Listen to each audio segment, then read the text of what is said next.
காவேரி, விஜய் 2 பேருமே சேர்ந்து farm house போகிறாங்க. போனோனே ரொம்ப சந்தோஷமாக இருக்காங்க. "இங்கே பாரு காவேரி, உனக்கு என்னலாம் வேணும்னு சொல்லு.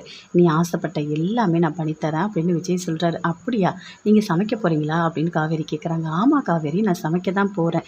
என் பொண்டாட்டி மாசமா இருக்கா, அவளுக்கு பிடிச்ச எல்லா விஷயத்தையும் நான் பண்ணி கொடுக்கணும்" அப்படின்னு விஜய் சொல்கிறாரு. "உண்மையாவா? சரி வாங்க போகலாம்" அப்படின்னு காவேரி கூப்பிடுறாங்க.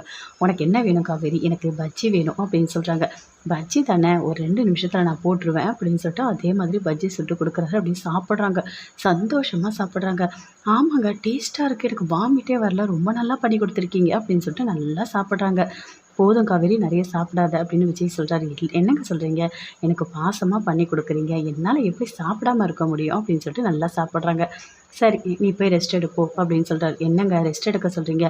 நீங்களே கூட்டிகிட்டு போய் ரெஸ்ட் எடுக்க வைங்க" அப்படின்னு சொல்கிறாங்க காவேரி. அதே மாதிரி விஜய் அப்படியே தூக்கிட்டு போகிறாரு. தூக்கிட்டு போயிட்டு அப்படியே படுக்க வைக்கிறாரு. அப்படியே பார்க்குறாங்க காவேரி. விஜய் அங்கேருந்து அப்படியே போகிறாரு.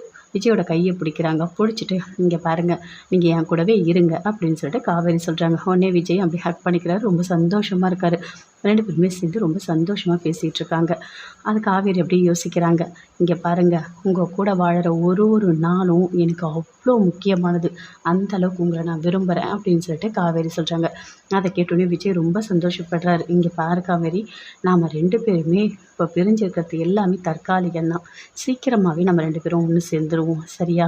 வெண்ணிலா பிரச்சனை எல்லாமே ஒன்றுமே இல்லாமல் பண்ணிவிட்டு நான் உன் கூட வரேன். நீ, நான், பாப்பா 3 பேருமே சேர்ந்து சந்தோஷமாக வாழலாம்" அப்படின்னு சொல்லிட்டு சந்தோஷமாக பேசிகிட்டு இருக்காங்க.